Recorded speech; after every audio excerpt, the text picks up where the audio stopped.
Salut à tous, ici c'est Edson Yu. On se retrouve sur ma chaîne YouTube pour une nouvelle vidéo. Et oui, vous le savez sûrement, Windows 11 est enfin sorti après 7 ans d'attente. Depuis le 24 juin 2021, Microsoft nous permet d'essayer la nouvelle version de son système d'exploitation Windows.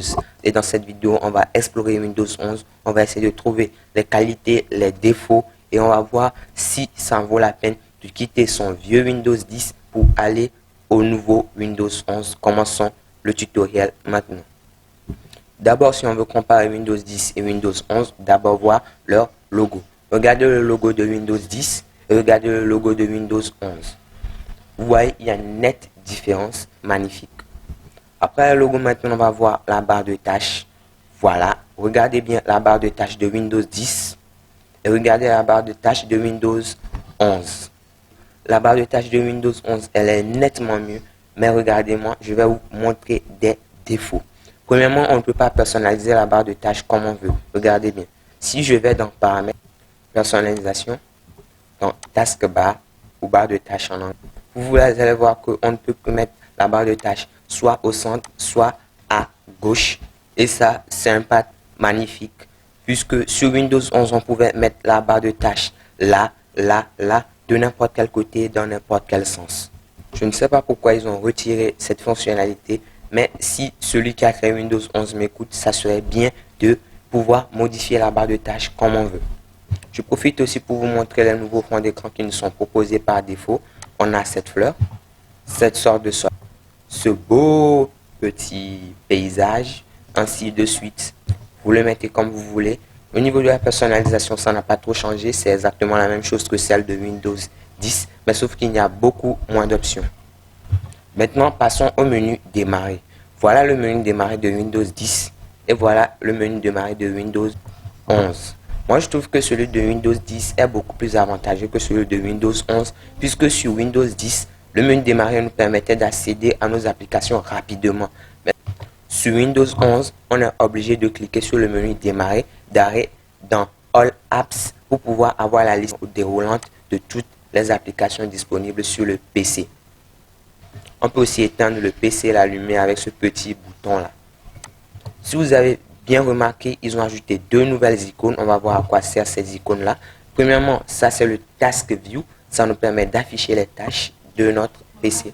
Voilà, quand on clique dessus, voilà. Et moi je trouve que c'est un effet assez joli. Maintenant, on va passer à la seconde icône inconnue. C'est le widget. Voilà, maintenant on va voir l'explorateur de fichiers. Voilà le nouvel explorateur de fichiers qu'il nous propose. Moi, je trouve que, à part les icônes qui ont changé et l'arrondissement des bords des fenêtres, ils n'ont pas fait trop de changements. Mais une chose, c'est que les animations sont beaucoup plus magnifiques. Si je descends là et que je clique dessus à répétition, vous allez le voir, c'est magnifique. Et une chose aussi, regardez ici sur le Task Viewer, quand je fais appui long dessus, vous allez voir, ça change. De la même manière, quand je fais appui long ici sur les widgets, l'icône change.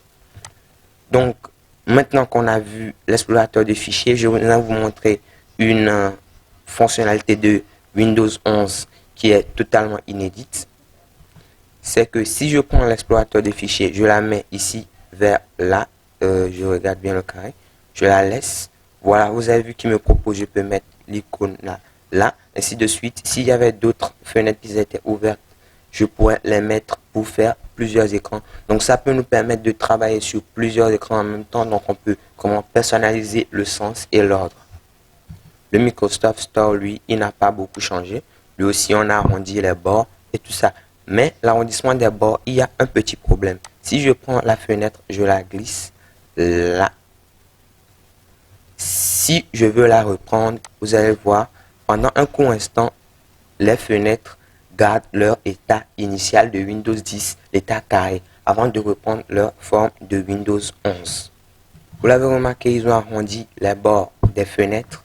Ça, c'est beaucoup plus joli. Donc, ici, vous allez aussi voir que la corbeille, ils ont changé l'icône. C'est joli. Donc, en conclusion, moi, je vous conseillerais d'aller sur Windows 11, puisque c'est Windows 10 avec moins de capacité, mais c'est beaucoup plus joli niveau design. Dans la vidéo, on a vu que les icônes ont changé, les animations sont meilleures, la barre de tâches est presque impersonnalisable comme on le veut, ainsi de suite. N'oubliez pas de vous abonner pour ne rater aucune de mes prochaines vidéos, de me dire dans les commentaires comment vous avez trouvé ceci, si vous préférez Windows 10 ou Windows 11, de liker la vidéo et à la prochaine fois.